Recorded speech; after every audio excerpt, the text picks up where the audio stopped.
સત્સંગનો મહિમા શું? ગુણાત્મન સ્વામી કહ્યું, નવરા બેઠા નથી, કરોડ કરોડ કામ કરીએ છીએ. આ સત્સંગનો મહિમા. આપણે આવ્યા છે, કથા સાંભળીએ છીએ, કરોડ કામ, કરોડ દુકાનો ચલાવો છો, તેનું ફળ બ્રહ્માંડનું રાજ મળે એટલું પૂર્ણ થાય છે. એટલે કોઈ પણ આ સત્સંગની ક્રિયા, આ ઠાકોરજીની ક્રિયા, આ ડેકોરેશન કરો, સાફસૂફ કરો, બધાનું આટલું ફળ છે. વંદે બ્રહ્મપુરાદીપમ શ્રી સહજા નંદમ ચ મૂલાક્ષરમ શ્રેયસ્કારણ સદ્ગુણૈકનિલયમ શ્રી પ્રાગજીમ ભાવત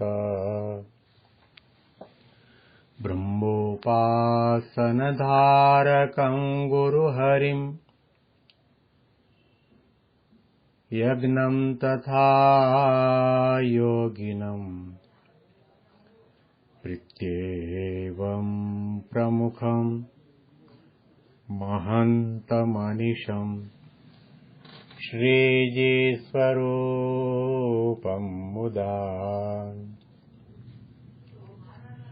મહિમાનો મહિમા પ્રવચનમાળામાં સૌને સાષ્ટાંગ પ્રણામ.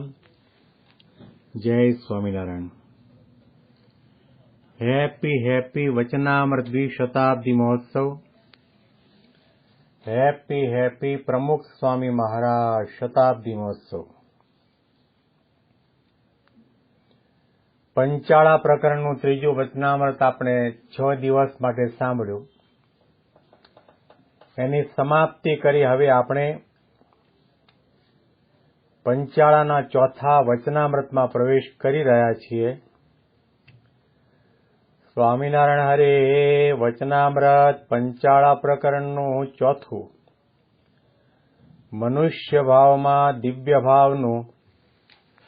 સ્વામિનારાયણ હરે સંવત 1877 ફાગણવદી ત્રીજને દિવસ શ્રીજી મહારાજ ગામ શ્રી પંચાળા મધ્યે જીણાભાઈના દરબારમાં ઓટા ઉપર ઢોલિયો ઢળાવીને વિરાજમાન હતા અને પોતાના અને ધોળો ફેંટો મસ્તક પર બાંધ્યો હતો અને ધોળો ખેસ પહેર્યો હતો તથા ઝીણી ધોળી પછેડી ઓઢી હતી અને હસ્ત કમળને વિશે તુલસીની માળા ફેરવતા હતા અને પોતાના મુખારવિંદની આગળ પરમહંસની સભા તથા દેશ દેશના હરિભક્તની સભા ભરાઈને બેઠી હતી.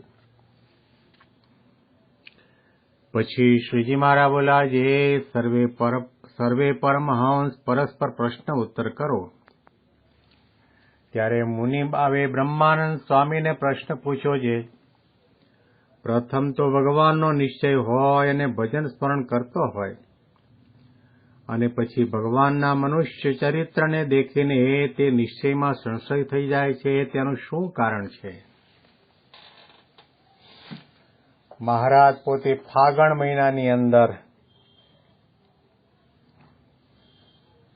કૃષ્ણ પક્ષની તૃતીયાના દિવસે પંચાળામાં બિરાજમાન છે.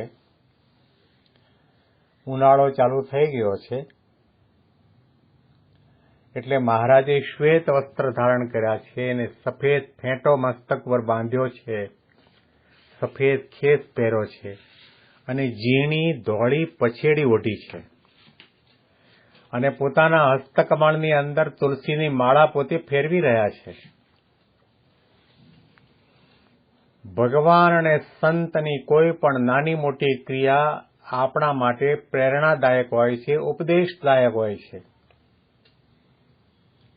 ભગવાનને પોતાને માળા કોની કરવાની હોય ને કોનું ભજન કરવાનું હોય ને કોનું નામસ્મરણ કરવાનું હોય, કારણ કે સર્વથી પર સત્તા છે. તેમ છતાં પણ માળા ફેરવે છે, આપણા માટે ફેરવે છે. એમ કહેવા માંગે છે કે હું ભગવાન હોવા છતાં પણ મારા વાલા ભક્તોની માળા ફેરવું છું, તો તમને જે વાલા ભગવાન છે એની માળા તમારે ફેરવવી જોઈએ. આપણા ભારત વર્ષની અંદર એક જમાનો એવો હતો કે હિન્દુ જે ભગવાનને માનવાવાળા આસ્તિક બુદ્ધિવાળા એના કપાળમાં તિલક અને ટીકા હોય, એના કંઠની અંદર કંઠી હોય, એના કંઠમાં માળા પણ હોય અને એના ખિસ્સામાં ગૌમુખીમાં માળા પણ હોય. પરંતુ આજે સમય જરા બદલાયો છે.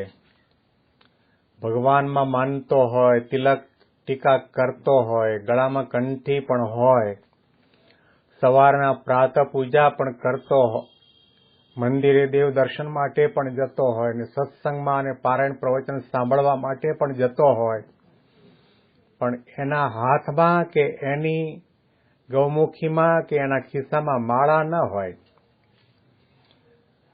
માળા ન હોય, પરંતુ મોબાઈલ તો હોય હોય હોય ને હોય જ. એ 12-15 વર્ષનો બાળક કિશોર હોય એની પાસે પણ મોબાઈલ હોય, યુવાન પાસે પણ મોબાઈલ હોય, આધેડ વયના હોય એની પાસે પણ મોબાઈલ હોય, વૃદ્ધ માણસો હોય એની પાસે પણ મોબાઈલ હોય, બાઈઓ ભાઈઓ તમામની પાસે મોબાઈલ હોય ને હોય જ. મંદિરે જતા, સત્સંગ પારાયણમાં જતા કદાચ ઘેરે મોબાઈલ ભૂલાઈ ગયો તો અધવચ્ચેથી પાછા ફરી ઘેર આવી માળા લેવાનું ભૂલી જાય, પણ મોબાઈલ તો લઈ જ જાય. અત્યારે એવો જમાનો આવ્યો છે કે માળા વગર ચાલે, પણ મોબાઈલ વગર ન ચાલે. મોબાઈલ અનિવાર્ય સાધન છે, મદદરૂપ થાય તેવું છે. મોબાઈલને પણ માળા બનાવી શકાય છે, પરંતુ માળા એ માળા. આપણે સામાન્ય દ્રષ્ટિએ એમ સમજીએ કે તુલસીની માળા છે, ચંદનની માળા છે, લાકડાની માળા છે. ભલે લાકડાની માળા હોય, પણ માળા હાથમાં લો અને તમને ભગવાન યાદ આવે. માળા હાથમાં લો, ભગવાનનું નામ લેવાનું મન થાય, ધ્યાન કરવાનું મન થાય, ભગવાનનો વિચાર આવે, ધર્મના માર્ગે ચાલવાનો વિચાર આવે. માળાના નાના નાના એક એક પારાની અંદર આધ્યાત્મિકતા અને દિવ્ય શક્તિનો સંચાર છે, જે આપણા દિલ, દિમાગ અને માનસની અંદર એની અસર થાય છે. પ્રમુખ સ્વામી મહારાજને પણ આપણે જોયા છે, યોગી બાપાને પણ જોયા છે. મુસાફરી કરતા હોય તો માળા ફેરવે, ટ્રેનમાં બેઠા હોય તો માળા ફેરવે, પ્લેનમાં મુસાફરી કરતા હોય તો પણ માળા ફેરવે, ઘોડા ગાડીમાં કે ગાડામાં કે ડબણિયામાં બેઠા હોય તો પણ માળા ફેરવે. અરે ભવ્ય નગરયાત્રા લાખો માણસોના દર્શન માટે ઉમટ્યા હોય તો પણ આંખો નીચી રાખી અને હાથમાં માળા લઈને માળા ફેરવતા આપણે દર્શન કર્યા છે, નિહાળ્યા છે. યોગીજી મહારાજ, પ્રમુખ સ્વામી મહારાજ પત્ર લેખનનું કાર્ય પૂરું થાય અને સભા ચાલુ હોય એટલે તરત ગળામાંથી માળા કાઢીને માળા ફેરવવા માંડી પડે. અને એટલા માટે તો એમના જીવ સાથે માળા જડાયેલી છે. અબ્દુલ કલામને પણ પ્રમુખ સ્વામી મહારાજે માળા આપી. અમેરિકાના પ્રેસિડેન્ટને પણ માળા પ્રમુખ સ્વામી મહારાજે આપી. કોઈ પણ વ્યક્તિ નાના મોટા આવે તે તમામને માળા ભેટ રૂપે પ્રમુખ સ્વામી મહારાજ આપે છે કે માળા કરો. સાધના માર્ગમાં માળાની અનિવાર્યતા છે. તો મહારાજ પોતે સભાની અંદર સંતો અને હરિભક્તોની વચ્ચે બિરાજમાન છે અને તુલસીની માળા ફેરવી રહ્યા છે. દિવસે દિવસે માળા ભૂલાતી જાય છે. જમાનાનો પ્રભાવ છે, મોબાઈલનો પ્રભાવ છે. માળા ભૂલી જઈએ છીએ, પણ મોબાઈલને ભૂલતા નથી. સભામાં બેઠા બેઠા પણ માળાની જગ્યાએ મોબાઈલમાં કામકાજ ચાલતું હોય તો એનો અર્થ શું? સભામાં બેઠા ત્યારે માળા જ ફરવી જોઈએ. પ્રાતઃ પૂજા કરવા માટે બેસીએ ત્યારે હાથમાં માળા તો ફરતી હોય, પણ બાજુમાં મોબાઈલ રાખીને આપણે માળા કરતા હોઈએ છીએ. રિંગ વાગી નથી, મોબાઈલ ઉપાડ્યો નથી ને ઠાકોરજીને મુખ પડતા ને આપણે વાતો કરવા મંડી પડીએ છીએ. આપણી આ અત્યારે દશા છે. એમાં ડોક્ટર સ્વામીના કહેવા પ્રમાણે થોડો સુધારો કરવાની જરૂર છે. માળા ડસ્ટબિનમાં નાખી દો એવું સંતો ક્યારે નથી કહેતા. માળાનો ઉપયોગ મોબાઈલને તમે વાપરો નહીં એવું પણ ક્યારે નથી કહેતા. પરંતુ માળાનું સ્થાન છે, માળા આપણાથી ભૂલાણી છે, તો એને એની જગ્યાએ મૂકો, એના હાથમાં રાખો, ગળામાં પહેરો. મહારાજે સંતો અને પરમહંસો સામે બેઠા છે, એમને કહ્યું કે પરસ્પર પ્રશ્ન ઉત્તર કરો. તો જેના થકી બ્રહ્માનંદ સ્વામી પોતે સંસ્કૃત વિદ્યા ભણતા હતા અને જેમના યોગે કરીને મુનિ બાવાને સત્સંગ થયો, એવા બ્રહ્માનંદ સ્વામીને મુનિ બાવાએ પ્રશ્ન પૂછ્યો છે કે શરૂઆતમાં તો ભગવાનનો નિશ્ચય હોય કે આ ભગવાન છે, અને એ ભગવાનનું ભજન સ્મરણ પણ કરતો હોય, એના કીર્તનો ગાતો હોય, એની સ્મૃતિ કરતો હોય, એની માનસી કરતો હોય, એનું ધ્યાન કરતો હોય, પરંતુ એ ભગવાનના મનુષ્ય ચરિત્ર દેખીને નિશ્ચયમાં સંશય થઈ જાય છે. એનું શું કારણ છે? જો આ પ્રશ્ન પ્રગટના ઉપાસક માટે આવ્યો છે, જેને ભગવાન પુરુષોત્તમ નારાયણ આ પૃથ્વી ઉપર પ્રગટ છે અને એમાં પ્રતીતિ આવી છે અને નક્કી થયું છે કે આ નિશ્ચય ભગવાન છે અને એના રોમની અંદર સાક્ષાત પરબ્રહ્મ પુરુષોત્તમ નારાયણ બિરાજમાન થઈને રહ્યા છે, એવા સાધકો, ભક્તો, મુમુક્ષુઓ માટેનો આ પ્રશ્ન છે. કારણ કે મનુષ્ય ચરિત્ર તો મૂર્તિ નથી કરવાની, શાસ્ત્રો પણ મનુષ્ય ચરિત્ર નહીં કરે, અને સ્થાવર તીર્થો છે એ પણ મનુષ્ય ચરિત્ર નહીં કરે. મનુષ્ય ચરિત્રનો અર્થ એ થાય છે કે ભગવાન જ્યારે માનવ રૂપમાં હોય અને તે વખતે મનુષ્યના જેવું લૌકિક ચરિત્ર કરે, અને એમાં એ ભક્તને સંશય થઈ જાય છે કે આ ભગવાન હશે કે કેમ, એનું શું કારણ છે? અતિ અગત્યનો પ્રશ્ન છે. પ્રગટની ઉપાસનાનું નિરૂપણ મહારાજે વારંવાર કરે છે અને વારંવાર સૂચના પણ આપે છે. એમના સંતો પરમહંસોએ પણ કીર્તનોની અંદર પ્રગટની ભક્તિ, ઉપાસના અને મહિમાના કીર્તનો ગાયા છે અને વર્ણન કર્યું છે. પ્રગટ કે ગુણ ગાય તે હમ પ્રગટ કે ગુણ ગાવે. પ્રગટ દર્શ બિન, ભગવાનના પ્રગટના દર્શન વગર और કછો નહીં ભાવે, હમ તો એક સહજાનંદ સહજાનંદ ગાવે. પ્રગટની વાત છે.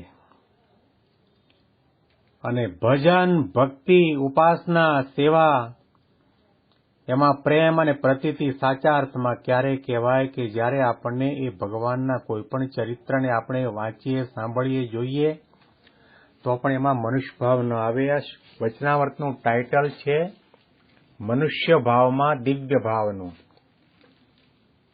મનુષ્ય ભાવ ભગવાન બતાવે, રડે પણ ખરા અને ડરે પણ ખરા, અને ભૂખ પણ લાગે તોય બતાવે, ઝોલા પણ ખાય ને બગાસું પણ ખાય ને છીંક પણ ખાય ને સાજા માંદા પણ થાય ને ઓપરેશન પણ કરાવવું પડે. આવા ઘણા પ્રકારના માનુષી ચરિત્ર આપણા જીવનમાં જેવી રીતે મનુષ્ય સ્વભાવ પ્રમાણે બનતો હોય છે એવું એના જીવનમાં બને. અને તેમ છતાં પણ ભક્તને એ ભગવાનના સ્વરૂપની અંદર દિવ્ય ભાવ અખંડ રહે, એ અતિ અગત્યનો મુદ્દો છે. યોગીજી મહારાજ એને ભક્તિ કહેતા. દિવ્ય ભાવ અને નિર્દોષ બુદ્ધિ એ 10મી ભક્તિ છે. અને એ ભક્તિ જ્યારે સિદ્ધ થાય ત્યાર પછી જ આપણા આત્માનું કલ્યાણ થાય છે. બહુ કઠણ સાધના છે અને આ સાધના આંતરિક સાધના છે. મહારાજે 99% વચનામૃતમાં બાહ્ય સાધના તો બતાવી છે, પણ 99% આંતરિક સાધના બતાવી છે. એમાં પથરા ભાંગવાના નથી, પર્વત ઊંચકવાનો નથી, પણ દિલ અને દિમાગની અંદર આપણને ભગવાનની વિશે જે પ્રતીતિ બેઠી છે એમાં લેશ માત્ર ક્યારેય શંકા ન થાય. કોઈ પણ સાધક કે ભક્ત અહીંયા આગળ જ ભૂલ કરી બેસતો હોય છે. મોટા મોટા મુનિઓ અને બ્રહ્માજી જેવા પણ ભગવાનના માનુષી સ્વરૂપની અંદર ભૂલા પડ્યા છે. એને પણ શંકા કુશંકા થઈ છે અને કહેવા માંડ્યા કે આ ન હોય કૃષ્ણ ભગવાન, આ તો ગોવાળિયો છે. રાવણને જેવી રીતે મનમાં હતું કે આ ન હોય રામચંદ્રજી ભગવાન, આ તો દશરથના રાજા, અયોધ્યાના રાજા દશરથનો પુત્ર રામ છે. ભલા ભલા પણ ભૂલા પડ્યા છે. ભગવાન સ્વામિનારાયણે કેવા કેવા દિવ્ય અલૌકિક ચરિત્રો કર્યા, ઐશ્વર્ય પ્રતાપ બતાવ્યા, આટલું ઉગ્ર તપ કર્યું, આટલા સંતો બનાવ્યા, આટલા મંદિરો કર્યા, 20 લાખ સત્સંગી બનાવ્યા, સમાજની કાયા પલટી નાખી, સમાધિ પ્રકરણ ચલાવ્યું, તો પણ કેટલાક એવા અવળબુદ્ધિના હતા, કેટલાક એવા અજ્ઞાની અને આસુરી જીવો હતા, એમને ભગવાન સ્વામિનારાયણની અંદર ભગવાનપણાના દર્શન નથી થાય. એ તો એમ કહેતા કે બાબરો ભૂત વસકેરો છે, તો કામણ ટુમણ કરવા વાળા છે, એ ભગવાન ન હોય અને કળીકાળમાં ભગવાન હોય જ નહીં. અને જે કોઈ આમને સ્વામિનારાયણ માને છે બધા મૂર્ખા છે.